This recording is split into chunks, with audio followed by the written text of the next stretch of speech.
I've been working with Well-Worn since 2017.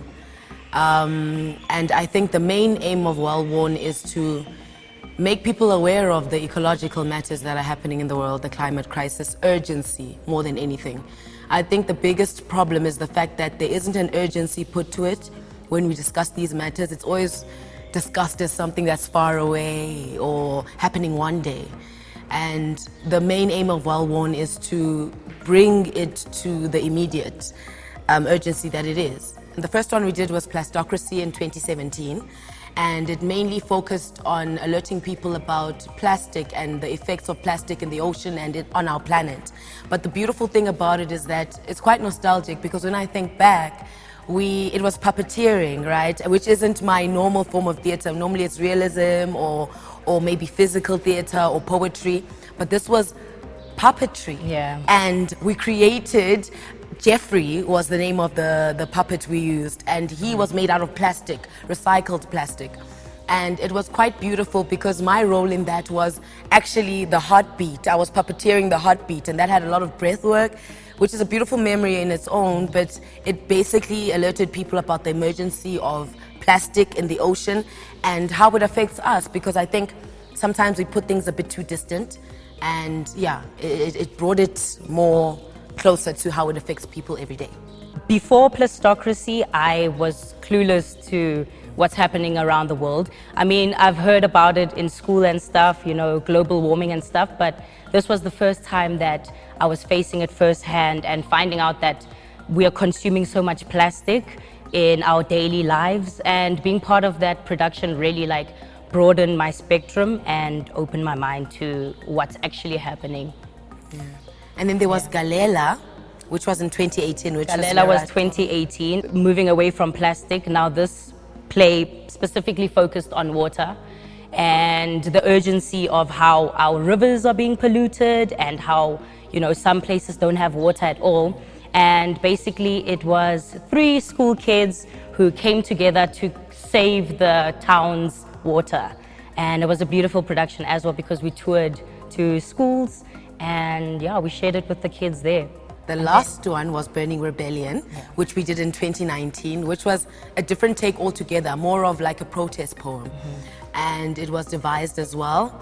We did a lot of writing on that, and we taught that around the country as well. And that focused on, I think, everything. Everything, yeah. The pollution, the globe, yes, the climate crisis, and bringing it closer to people in terms of the medium of art that we were using.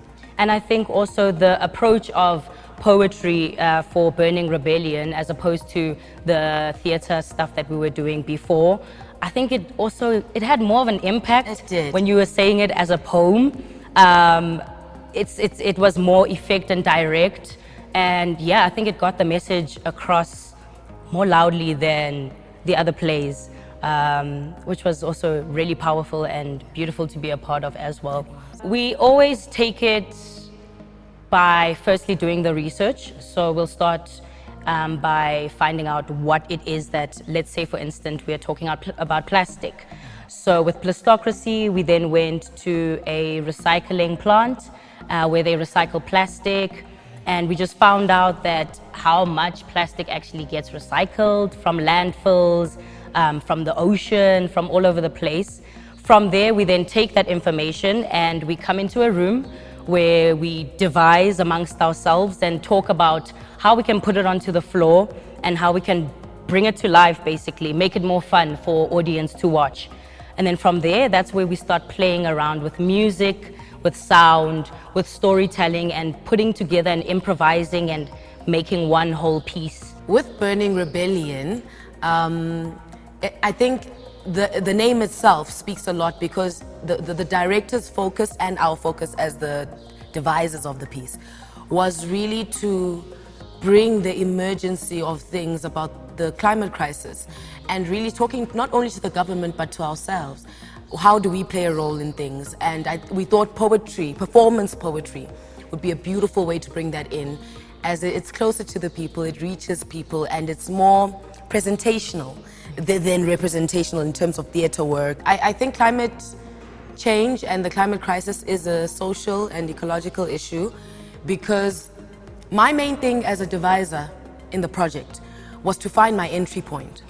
And what I was saying is, how do we take it from it being just about the whales in the ocean to being about our everyday lives as human beings? In South Africa, we have quite a lot of issues to deal with. We have femicide, we have racism, we have classism.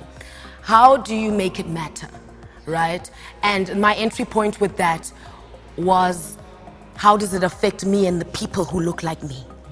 And how I found that to be is that we didn't even need a theoretical answer for that, even though we discussed it, because we started seeing it in the recent years about the floods in Eastern Cape, the floods in KZN, and how it affects the lower class first. Yes, it affects everyone. It doesn't choose race. It doesn't choose class. Climate crisis affects everyone, no matter who one might decide to blame for the climate crisis. It affects all of us. And that's why we all have to stand up for it. I also started to realize that it's not just a out there problem, it's everybody's problem, and we can't always continue, turning the other cheek and pretending like it's not affecting us all.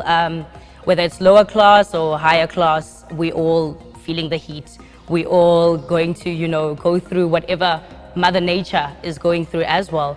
And just being in my own space at home and finding out that, we need to come together as people and work together, and that it starts at home. It's not just we'll wait for the government to do something, because we can see that nothing is being done.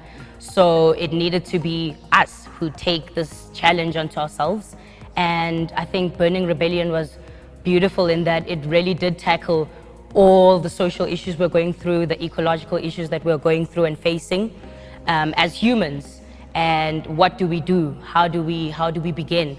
So as an artist, I thought that my voice is the first thing that I can use, and obviously then going back home and teaching people in my community about the challenges that we're facing. Obviously, when we started with plastocracy, finding out about how much plastic is consumed on a daily, made me realize that, okay, well, I can go out to the shops and I don't have to take that plastic bag all the time. I can rather bring a recycled bag, or bring a material bag, or like a box that you can put your groceries in. I stopped using plastic straws, any straws for that matter, because we understand and we know that it doesn't just end up in the dustbin. There is no away. It goes somewhere else to the ocean, and then that affects the ocean life and everything on our waters. Yes, and in terms of also being a creator of work, a theatre practitioner, it's also something to note in my personal life as well, of even when you produce work, like how can you make it in a way that's aware of the ecological matter, the climate crisis as well. Even when other people create works or start companies, it's very inspiring to see them take into account what's happening in the world right now and the effects of the climate crisis. Personally, I make sure that the work that I do speaks first and foremost to the environment. Is it good for the environment? Is it taking care of the environment? And by environment, meaning, I want my people as well to be educated. I want the world to know about the issues that we're facing, not only as South Africans, but as a whole world. I do tackle things now more consciously, with a conscious mind. Before, I was very oblivious to what's happening around, and as an artist, you're forced to obviously face these things. Yeah, before it was very distant, now it's a lot closer. I grew up along the South Coast, yay, Margate. So I really love the beach. And I thought it was distant until my hometown people were like, hey, this is happening with the ocean.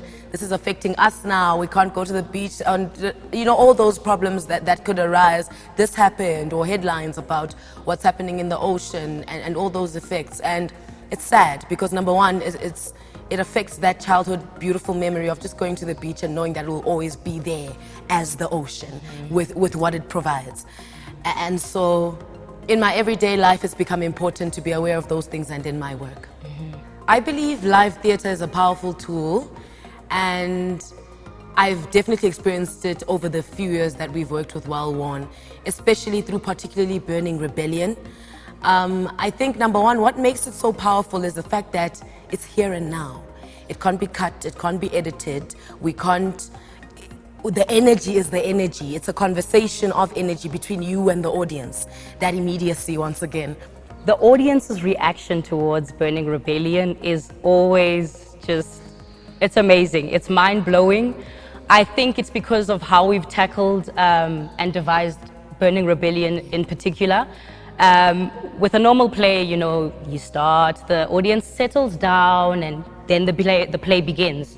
Whereas with Burning Rebellion, we really just... It's a lot more immersive. Yeah, we just, we get into the space, no one knows what's happening, we don't alert the audience, and we just go. And they are so captured by what we have to say that they can't help but break out of it or anything. They stick with you throughout the whole piece. And because we've got music as well, we deal with, you know, hip hop here and a little bit of R&B there, and then the poetry comes in. So I think the children really relate to that part of Burning Rebellion, and they find the joy through the painful message that we are obviously delivering. There is no planet B, only you and me. So we need to take care of Mother Nature in order for her to live free. My message to the youth would be, number one, I think it's important that you live, but in living, to be aware of the things that are happening around us, to not be ignorant of the things that are affecting us and the climate and other people. I think it's important, even if it hasn't started affecting you as an individual, to take note of the collective and society and how we affect each other in the space, and things affect all of us at the end of the day. So be cognizant of what's happening around you as you live.